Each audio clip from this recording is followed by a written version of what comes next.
Good morning, students. Welcome to Geography class. Today we'll study lesson number 11, Agriculture in India, part 2, Food Crops. In this video, we'll discuss about rice in detail. Please open your book at page 212 for the same. Rice is the most important crop of India. It is a staple food. Staple means the main food. It is a staple food of people living in Northeast and South India. It is a tropical crop but can be grown in subtropical region too. Rice can be grown in different conditions on different altitudes from the hill terrace of Kashmir to the lowlands of Kerala. About 10,000 varieties of rice is grown in the world, out of which about 4,000 are grown in India. Let us discuss the objective of today's class. The first objective is to understand what type of crop is rice. Number 2, to know the two main types of rice. Number 3, to understand the geographical conditions required to grow rice. Number 4, to understand the 5 methods of cultivation of rice. Number 5, to understand the problems of rice cultivation. And last, to understand the distribution of rice, that is the states or the areas where rice is produced in India. Now, let us discuss the technical terms that are coming in this chapter. The first term is staple food. Staple food means main food. Wet or lowland rice. Rice grown in the areas of more rainfall is termed as wet rice or lowland rice. Upland rice or dry rice. Rice grown in the hilly areas without irrigation is termed as upland rice or dry rice. Irrigation. It is a process of supplying water to crops by artificial means like wells, tube wells and canals. Terrace farming. Growing crops in the hilly areas by making steps or terraces on mountain slope is termed as terrace farming. Friable loams. The soil that is composed of clay and sand and break up easily is termed as friable loam. Kharif crop. A crop grown in the summer season is termed as kharif crop. Examples are rice, cotton and jute. Clay soil. The soil that is composed of very fine mineral particles is termed as clay soil. This soil absorbs water for a long period of time. Example, black soil. Floodplains. An area of land along a stream or river in the lowland formed by sediments deposited by river is called floodplain. Delta. Delta is a triangular piece of land formed at the mouth of the river. Mouth is a place where river joins with the ocean. So it is a triangular piece of land formed at the mouth of a river due to the sediments deposited by the river. Example, the Sundarban Delta. Ripening. The process in which fruits or crops are completely developed and are ready to be collected or eaten is termed as ripening. Alluvial soil. Soil formed by the sediments or silt deposited by a river is called alluvial soil. Example, the soil of Ganga plain from India. Germination. A process by which an organism or seedling is a small plant, grows from a seed. So germination is a process by which an organism or seedling grows from a seed. Broadcasting. Broadcasting is a method of farming in which the seeds are sprinkled all over the fields by hands. Dibbling. Dibbling is a process or method of agriculture in which the seeds are sown in furrows made at regular intervals with the help of dibbler. Dibbler is a pointed wooden stick for digging the soil. Drilling. Drilling is a method of agriculture in which seeds are sown in furrows made at regular intervals with the help of bamboo shaft. In this diagram we can see that in dibbling and drilling, first farmers they make furrows at regular interval. Then they drop the seeds in the furrows so that they can grow nicely in those furrows. Transplantation. Transplantation is a process or method in which the seeds are first sown in the nurseries. After 4 to 6 weeks, when the crop is 20 centimeter tall, here it is not written, but actually transplantation is done in the case of rice, mostly in the case of rice.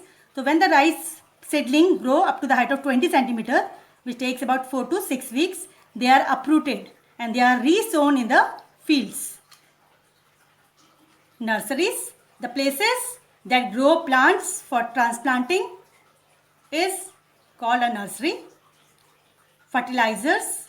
Fertilizers are the chemicals which are used to increase the fertility of the soil. Insecticides are the chemicals used to kill the insects. Now the last term here is Green Revolution. Green Revolution was the most successful agriculture program started in late 1960s in northwest India, mainly in Punjab and Haryana, and we can say western UP also, that has resulted in tremendous increase in the production of wheat in India. Now let us continue the chapter from page 212. First of all, we'll discuss the two main types of rice. Rice in India is divided into two main types. The first is wet or lowland rice. Number two, the dry rice or upland rice. Wet or lowland rice need more water. So they are grown in the areas of heavy rainfall. Dry, as from the name we can see, dry or upland rice need less water. So they don't need any irrigation. Wet rice, they are grown for commercial purpose. Whereas dry rice, because the per hectare yield is here very low. So dry rice is grown for local market.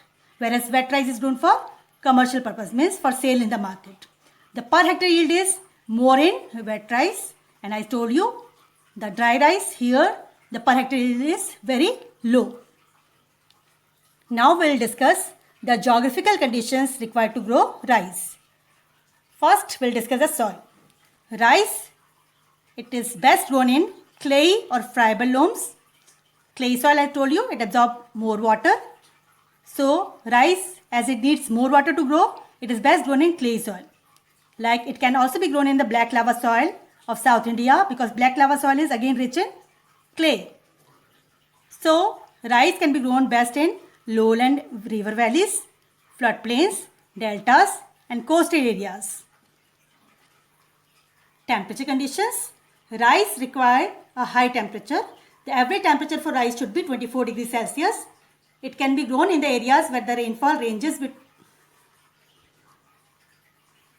150 centimeter to 200 centimeter. It means that rice need high temperature and heavy rainfall. The temperature range can be between 16 degrees Celsius to 32 degrees Celsius. If the rainfall is less, then irrigation is done. Rice needs flooded field during the time of early period. Now, let us discuss the methods of cultivation of rice. Rice is grown by 5 methods. The first method is termed as broadcasting or scattering method. In this method, as I told you earlier also, the seeds are sprinkled in the fields by hand. So in broadcasting method, less labor is required, but there is wastage of seeds. Number 2, dibbling. In dibbling, farmers first make furrows at regular interval. Then they take a dibbler. Dibber is a wooden stick which is used to dig the soil. So a dibber is taken and the furrows are made.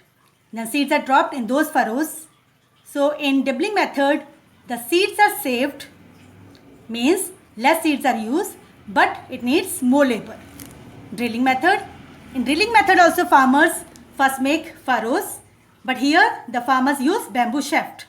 Bamboo stick, you can say. Bamboo shaft is a stick of bamboo.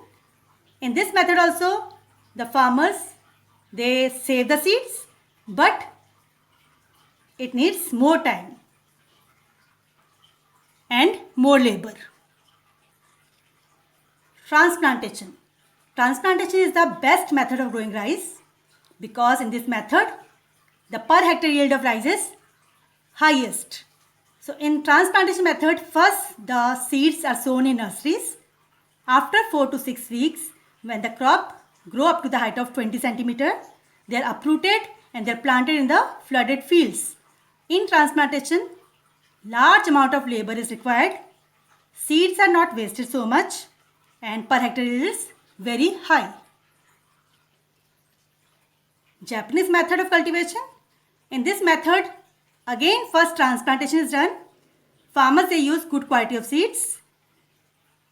They use more fertilizers, mostly green manures are used to get more yield from the fields.